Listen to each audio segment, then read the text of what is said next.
Someone asked how to avoid suicidal thoughts. Unfortunately, if you are incredibly mentally unwell and in a bad situation, it's very difficult to avoid them, especially if you feel trapped. Most of the time when people feel suicidal, it's because they feel trapped. It's the most dangerous feeling in the world to feel trapped.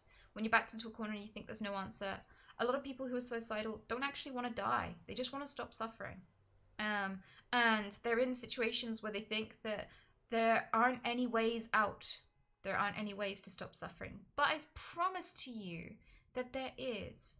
There is. I've got to say, I've been suicidal in the past. I have. Drastically so. I've been in situations where I felt trapped.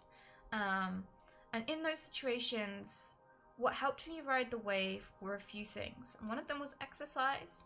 Going for a walk in a safe place where I'm not a danger to myself and can't do anything to myself. Nice big public places was a real help to me. Going running, going walking, breathing, smelling the air, seeing the sun, smelling the rain, seeing beautiful things, seeing the world carry on despite all the burdens behind the scenes for me. The world was still ticking along.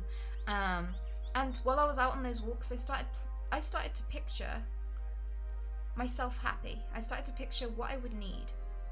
I started to picture myself in a world where I wasn't suffering, where I was happy to exist. And then I started counting all the things that happened to be there, the people that happened to be there, the things that I was doing, the things that I needed, how safe the environment was, what I was up to, what I was passionate about in that future. And I was like, right, how do I change my situation into that situation? And my mind would keep trying to skirt back to no, it's pointless and all that sort of stuff. But that's a gremlin. That's a depression gremlin. That's a bitch that sits there in the corner and says, you're not good enough, you're shit, you look terrible, you're a failure, there's no one that's going to help you, no one likes you, everyone secretly hates you, and it tells you all these horrible things that that aren't necessarily true, but are very typical of someone who's depressed.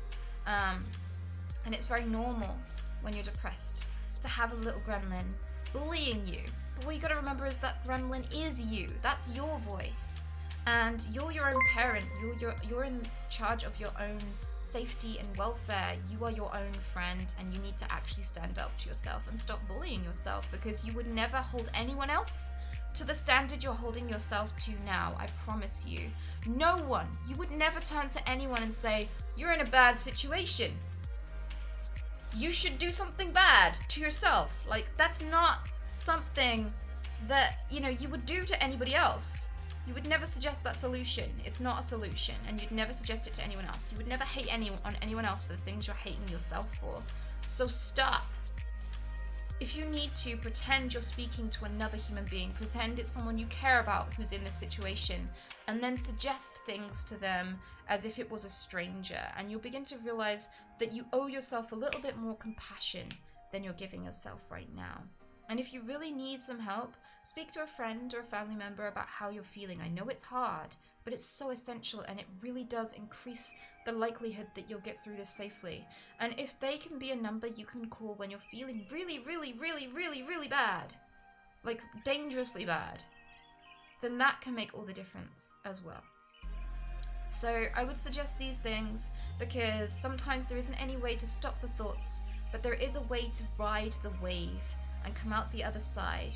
And it's worth doing because I am 29, and it's only the past 3 or 4 years that have been good, that I've been happy, and it was worth surviving the first half of my life, the 99% of my fucking life that I did. It was worth enduring all the shit I did for these moments, for this time that I'm experiencing now. There is always a chance at happiness later. You have all of the existence of the universe to not be here. There have been millions of years without you, and there will be millions of years without you. So you've got a short blip to love life and experience these things, and every second of it is a fucking privilege. So please stay with us. Please. Because I promise you, it's worth it. There we go.